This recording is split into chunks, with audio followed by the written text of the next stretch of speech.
Betrayed and left to rot in a fiery canyon, Lila Carver battles to survive. But who's closing in now? And what hidden danger waits in the dark? You won't predict the end.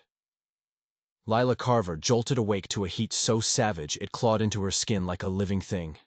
It was scorching her deep, like it wanted to burn its marks straight into her soul and leave them there forever.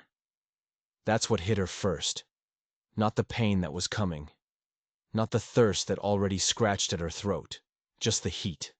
Her lips were cracked, splitting like dry parchment. Her head pounded, a hammer smashing against her skull, over and over.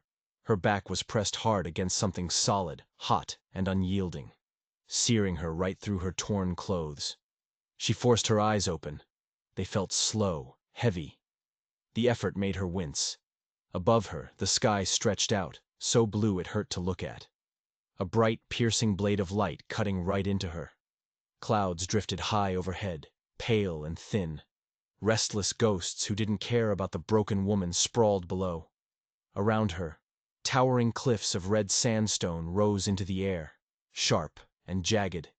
They cut the horizon like a crown of thorns, boxing her into this dusty, lonely trap. The air tasted dry and rough, thick with sand that stuck to her tongue. It was mixed with the faint, sour tang of blood. The taste twisted her stomach and sharpened her fear into a fine point. She tried to sit up. Her body wouldn't listen. Pain crashed over her like a storm. It was sharp and slicing in her shoulder like a knife. It was heavy and throbbing in her ribs like they'd been crushed. But it was roaring loudest in her ankle, a wild beast gnawing at her bones. Her wrists were bound tight with coarse rope, the kind that scratched and dug into your skin, leaving it raw and red and stinging. Her hands tingled, going numb. Her fingers were useless, curled weakly at her sides. Her dress was torn, ripped and ragged down one side, soaked dark with sweat and something thicker. Blood.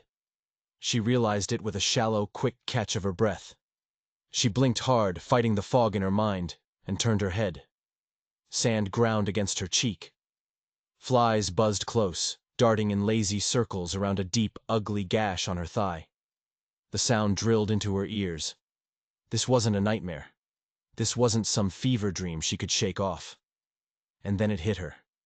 Memory, rushing back like a cold, hard slap across the face. Silas Kane's voice, low and steady.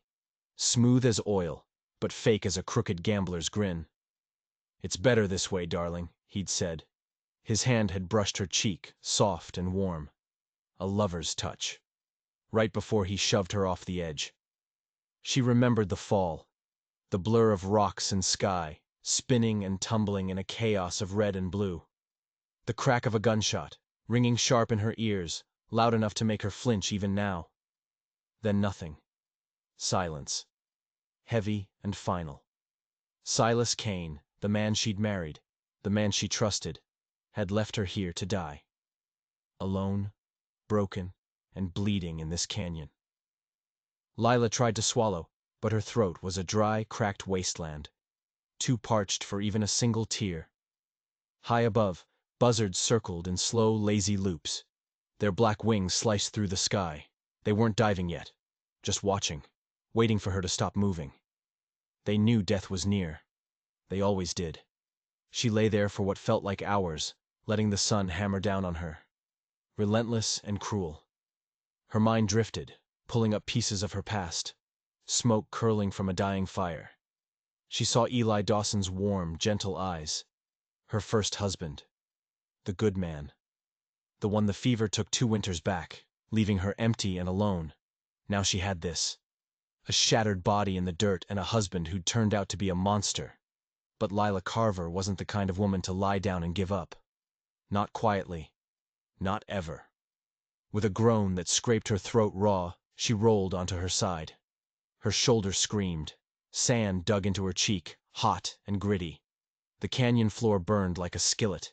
She tugged at the rope around her wrists. Nothing. No slack, no give. Just the bite of it cutting deeper. Her breath came in short, shallow rasps. Somewhere in the distance a coyote yipped. A sharp, lonely call that bounced off the cliffs and faded into nothing. "You bastard," she whispered, her voice hoarse and brittle. "You sorry lying bastard." Silas Kane had swept into her life 6 months ago, all charm and golden promises.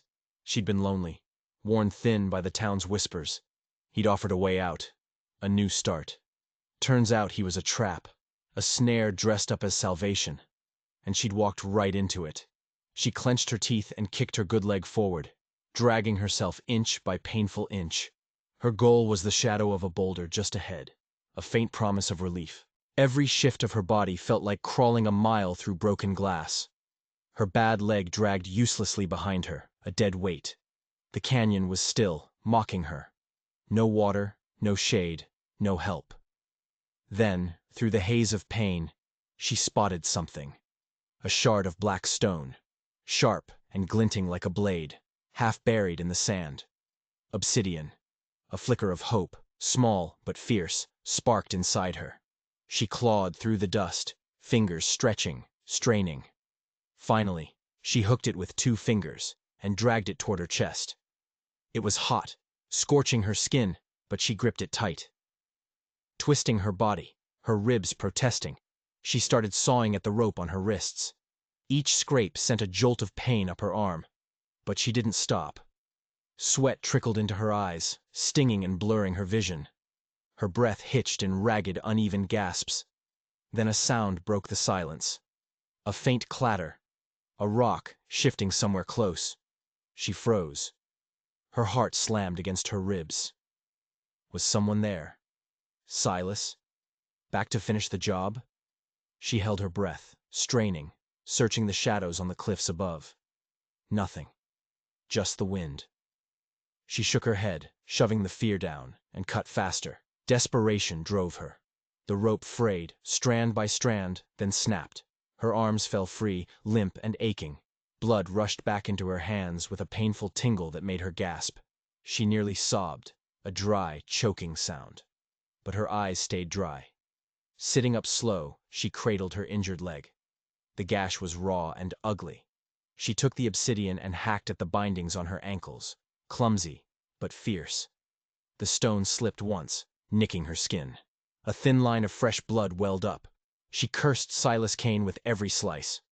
The rope gave way. She kicked it off, free. A gust of wind swept through the canyon, stirring the dust. She pushed herself up to stand. Her right ankle buckled instantly, sending her crashing back to her knees with a thud. She bit down hard on a scream, tasting blood. Standing wasn't going to happen. She'd have to crawl. By sunset, she'd made it 20 yards. 20 hard-won yards of burning sand and jagged stone. Every muscle trembled. Her skin was blistered and raw. Her tongue felt like a dry strip of leather. But she kept going. This wasn't just about surviving anymore. Something hotter, darker burned inside her now. Vengeance. Silas Kane's smirk flashed in her mind, taunting her. She'd find him. She'd kill him. When she finally slumped against the canyon wall, exhausted, darkness was creeping in. Stars peeked through, faint and cold. The wind turned sharp, slicing across her sunburned skin. "Is that all you've got, world?" she whispered. She tried again, louder, desperate. "Help! Someone out there, please!" Her voice cracked, echoing off the stone walls, sounding small and lost. She coughed, sand grating in her throat. Then she screamed. Not a call, not a plea. A raw, furious roar that ripped from her gut, wild and untamed. A scream that shouted to the canyon, the stars, the gods themselves, that Lila Carver wasn't done. She screamed until her throat burned like she'd swallowed fire, until her voice splintered into nothing. Exhausted, she slumped back, waiting, listening. Long minutes dragged by. Nothing. She closed her eyes, letting sleep tug at her. Her body finally surrendering.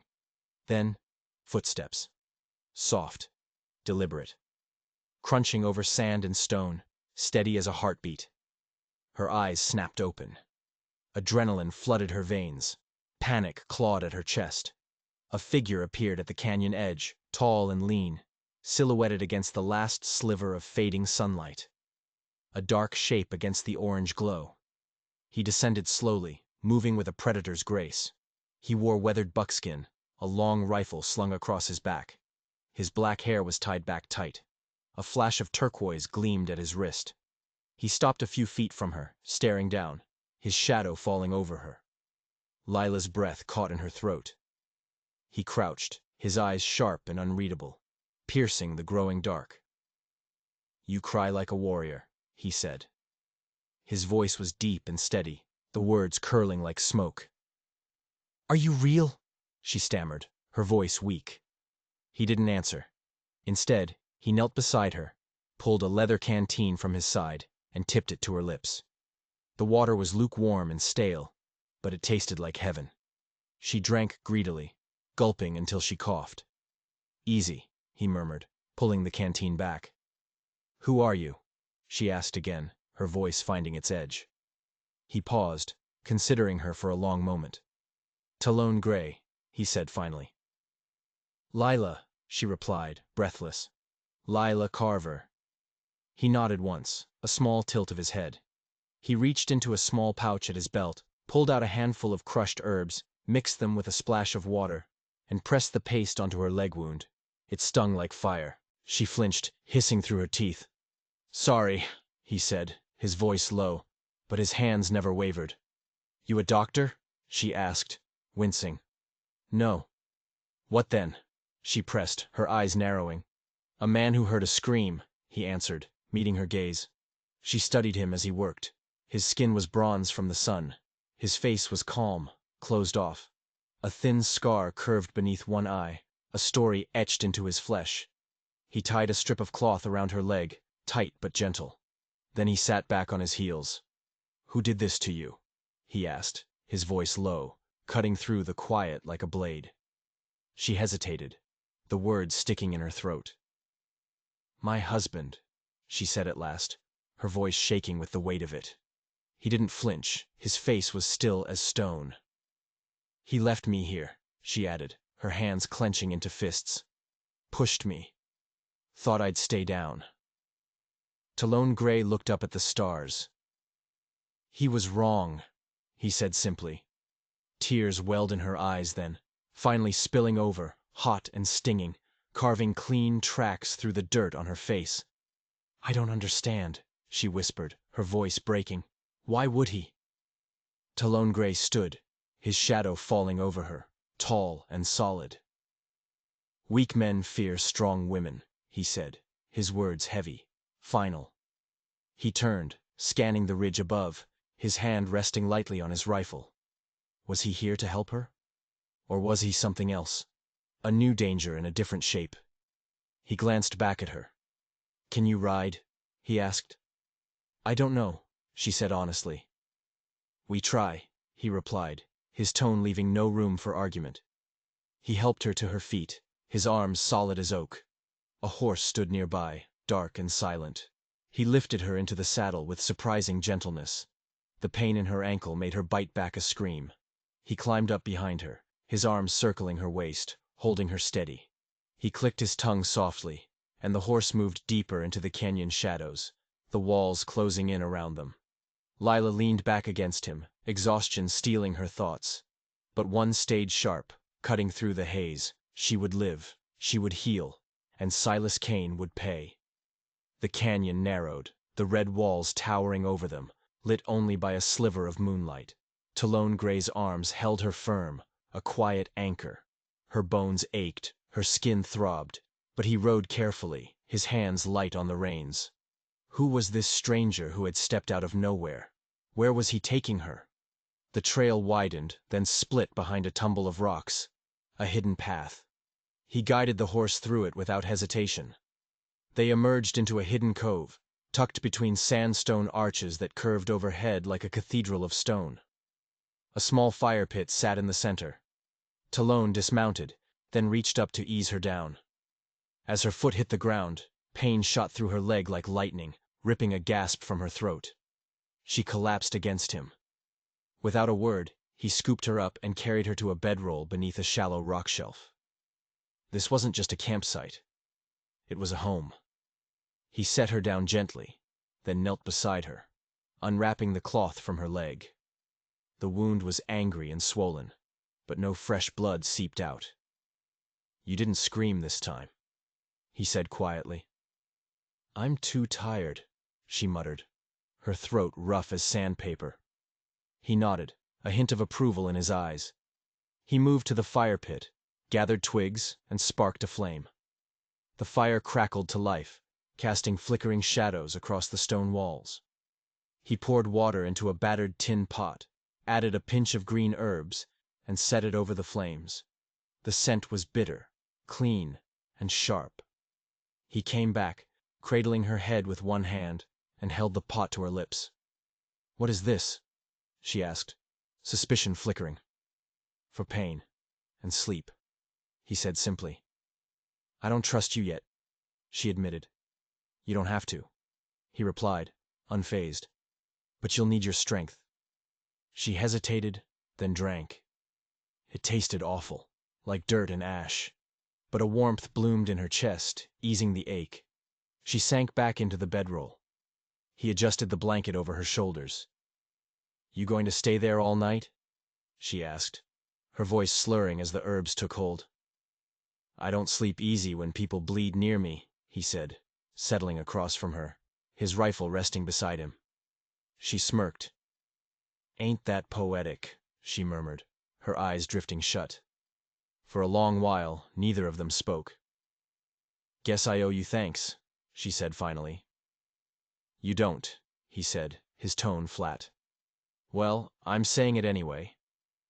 He inclined his head slightly. "What kind of man rides toward a scream in the canyon?" she asked, curiosity tugging at her. "One who's heard it before," he said, his voice low, weighted with something old and heavy. "You lost someone?" she pressed. His eyes shifted to the fire. "My brother," he said after a long pause. 10 years ago. Cavalry patrol took him.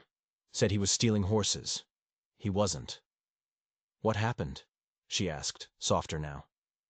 "They sent him back in pieces," he said, his jaw clenching.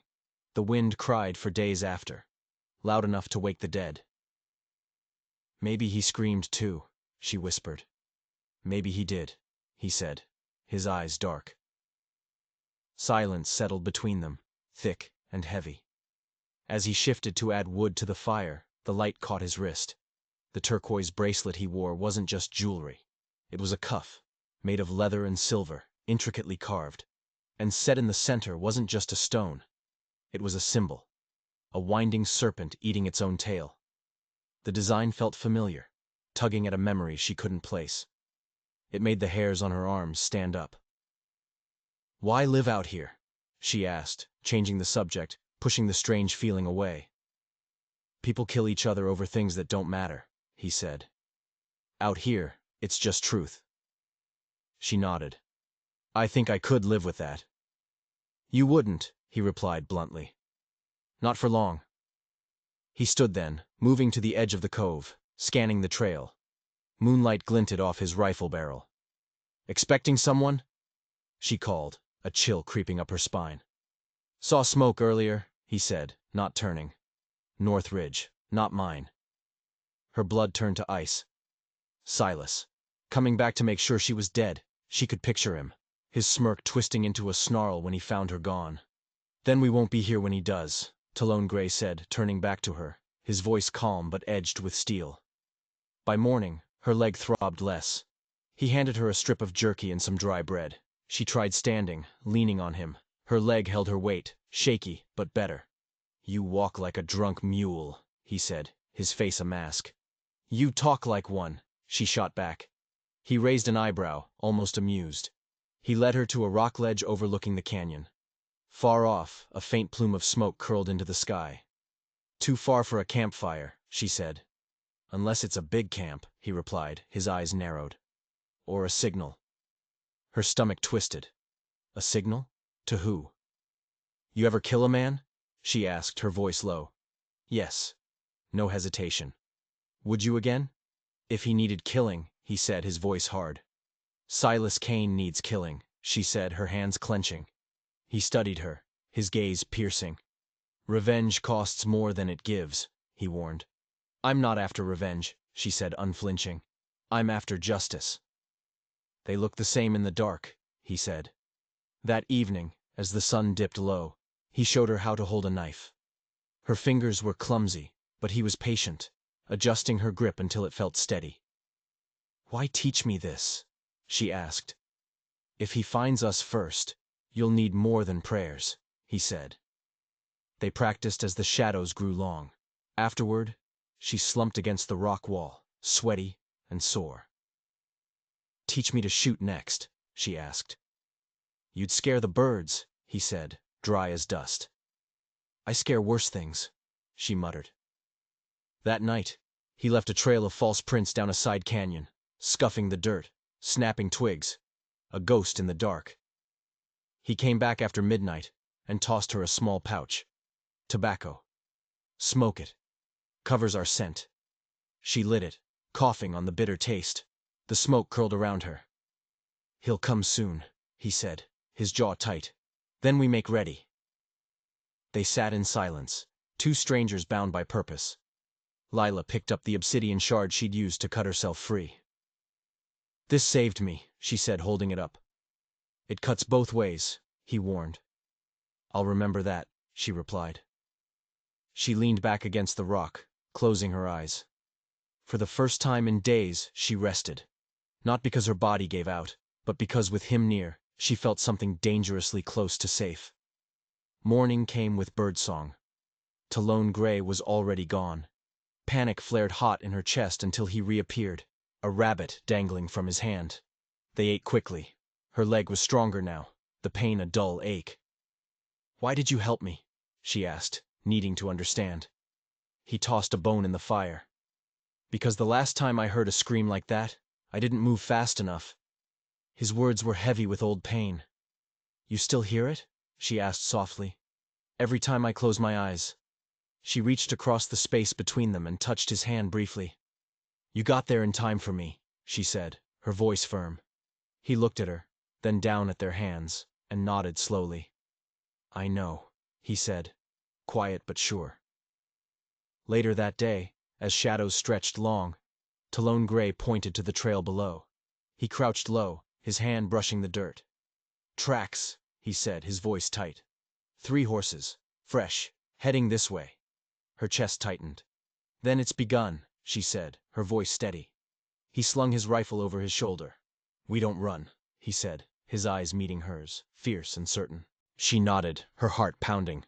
"No, we make them hunt." But as they packed their few belongings, Talon paused. He picked up the strip of cloth he'd used to bind her leg. It was stained with dirt, blood, and the green pulp of the herbs. He ran his thumb over it, his expression unreadable. Then he held it out to her. "What was under this?" he asked, his voice suddenly sharp. "The gash," she said, confused. "No, under the gash, on your skin." She frowned. "Nothing. Just skin." He shook his head, his eyes intense. "There was a mark, Lila. A symbol. Like it was branded there. Faint. But I saw it. A serpent." Her blood ran cold. The image of his bracelet flashed in her mind. The winding serpent, eating its own tail. She had no brand. No tattoo. She'd never had one. "You're mistaken," she whispered, a knot of ice forming in her stomach. He stared at her for a long, hard moment, then dropped the cloth. "Maybe," he said, but his voice was different. A wall had gone up between them. The trust she'd felt, that fragile thing, was suddenly gone, replaced by a cold, sharp suspicion. He knew more than he was saying. And the man who'd saved her life was now looking at her like she was the most dangerous thing in the whole damn canyon.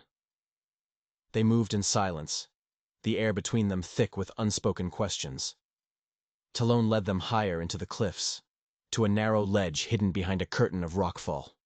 From here, they could see the canyon floor stretch out below them like a dusty ribbon. He moved with a new urgency, his body tense as a coiled spring. "The mark," Lila said, her voice quiet but firm. "You've seen it before." He didn't look at her. He just kept scanning the horizon. "My brother," he said, his voice flat, emotionless. He had one too. A shiver went down Lila's spine. "The cavalry," she began. "It wasn't a cavalry patrol," he cut her off, his words like chips of ice. "It was them. The same people who leave that brand on their property. He finally turned to face her, his eyes dark with a pain so old it looked like it had been carved into his soul. They came for him because he tried to leave. They don't let their property go. Property? The word hung in the air, ugly and cold. I don't understand. Who are they? Who is Silas working for? Before he could answer, a glint of light from below caught his eye. 3 riders were entering the canyon. One was clearly in the lead, his posture arrogant even from a distance. Silas. The other 2 fanned out, their rifles ready. They were moving slowly, methodically, following the tracks Lila had left when she'd crawled through the sand. They were hunting her. They're not just looking for you, Talon whispered, his focus absolute. They're looking for what you're carrying. I'm not carrying anything, she hissed, frustration and fear making her voice sharp. He took everything. Not everything, Talon said, his gaze fixed on Silas. He reached out, and before Lila could react, he grabbed the torn collar of her dress and ripped it down her back. The fabric gave way with a sharp tear.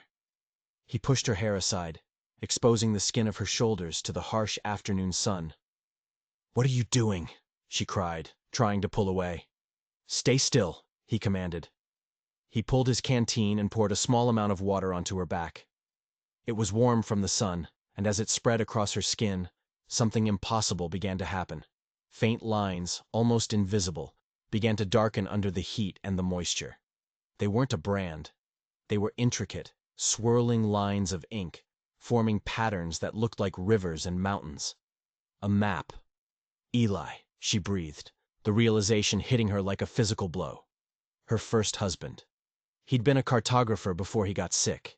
He used to trace patterns on her back at night, telling her stories of the stars. She thought it was just a game, a loving gesture. But it was this. He had tattooed a map on her skin, using an ink that was only meant to be seen under specific conditions. Silas didn't push you into the sun to kill you, Talon said, his voice grim. He did it to develop the picture.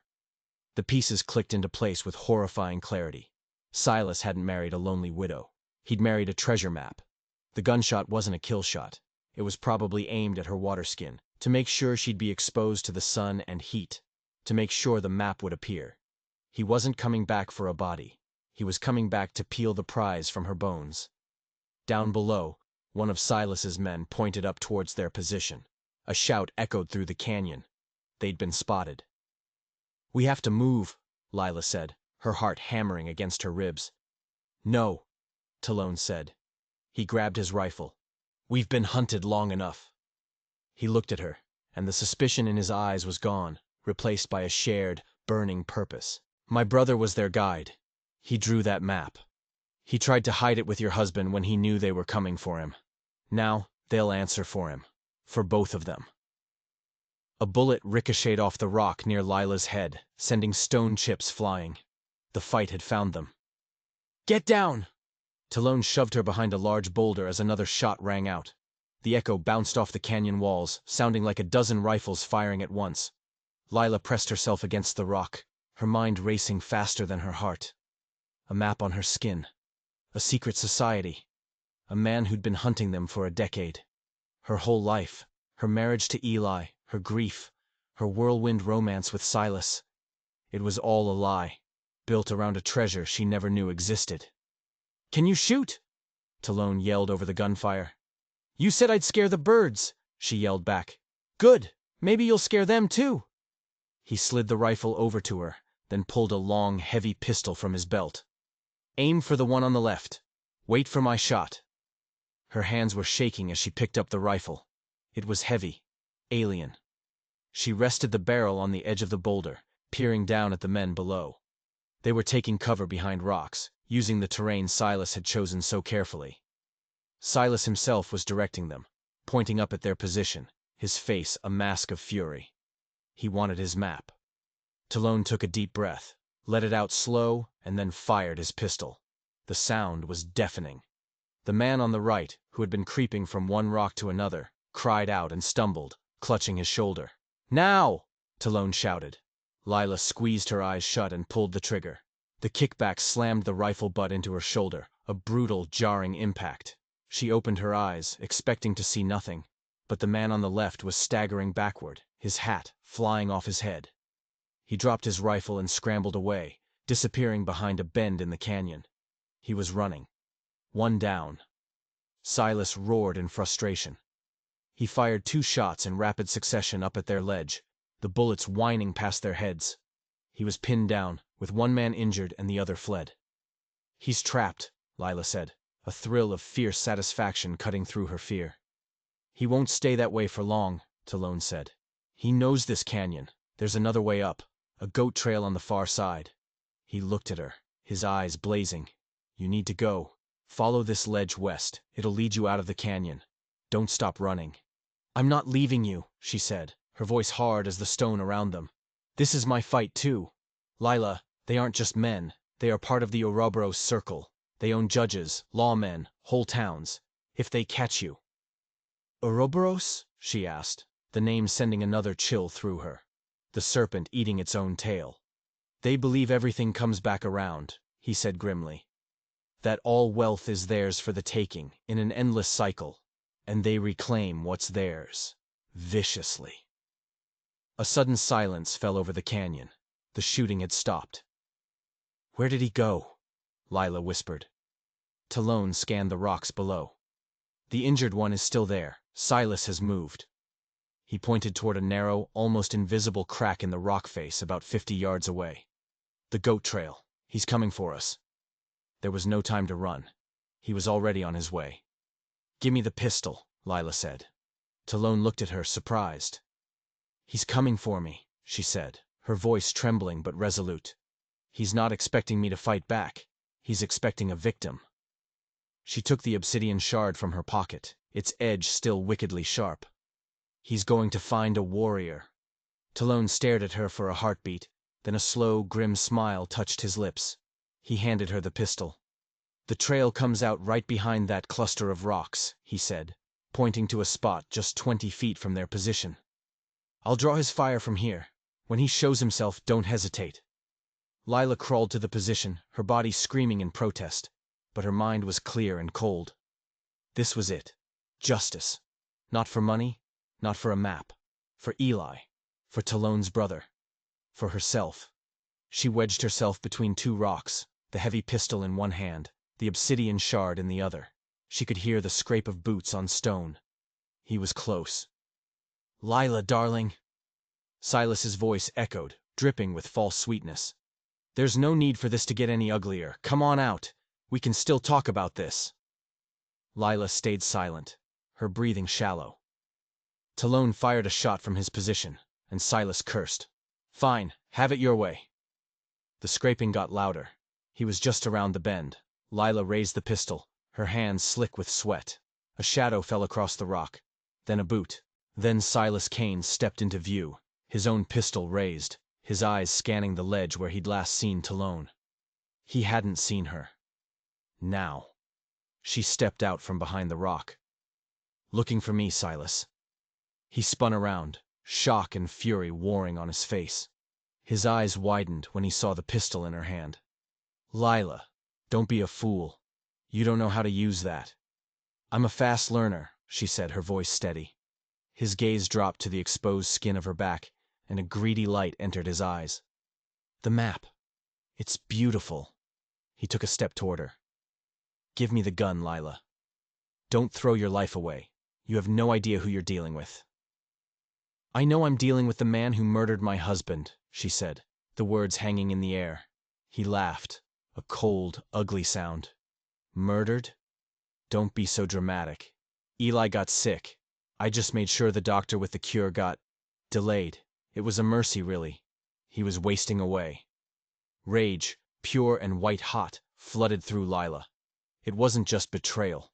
It was a slow, calculated murder. He'd watched Eli die, just to get to her, just to get to the map. He lunged for her. She didn't fire the gun. That was too quick, too easy. She sidestepped, bringing the obsidian shard up in a vicious arc, slashing it across his outstretched arm. He howled in pain and surprise, stumbling back, his pistol clattering to the ground. He stared at the deep gash welling with blood on his forearm, then at her. His eyes filled with disbelief. "You left me to die in this canyon," she said, advancing on him, the obsidian held like a dagger. "You left me with nothing but heat and thirst and pain." He scrambled backward, his arrogance gone, replaced by raw fear. "Lila, please." "Weak men fear strong women," she said, the words tasting like victory. She pressed the tip of the obsidian against his cheek, right below his eye. "This is for Eli." She drew a long, slow line down his face, mirroring the scar on Talon's. He screamed, a high, thin sound of agony and terror. From the ledge, Talon watched, his rifle held steady. He didn't interfere. This was Lila's justice. She backed away, leaving Silas clutching his bleeding face, whimpering on the ground. She picked up his pistol, now holding both weapons. It was over. But as she looked down at her broken, defeated husband, a new, chilling thought struck her. He was a pawn. A greedy, cruel pawn.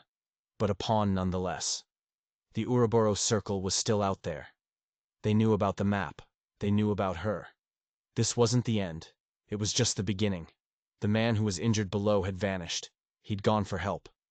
Talon scrambled over to her side. "We need to go, now." He looked at the mark she'd left on Silas. "He'll carry that forever," he said. "It's not enough," Lila said, her voice hard. "They'll send more men. They'll never stop." "I know," Talon said. He grabbed her hand. "But they'll be hunting us together." They left Silas there, disarmed and broken. They disappeared back into the canyons, but not as prey, as hunters. Lila Carver, the woman left for dead, now had a new purpose. The map on her back wasn't a curse. It was a weapon. She and Talon would use it to dismantle the Ouroboros Circle piece by piece. They would turn the hunters into the hunted. Justice was coming, riding on the wind of the canyon, and it would not stop until the entire serpent had devoured itself. What started as a story of survival had become a war, and Lila was ready to fight. If you enjoyed this story of justice and revenge, don't forget to like and subscribe for more tales of the unexpected. And let me know in the comments, what do you think they should do with the map?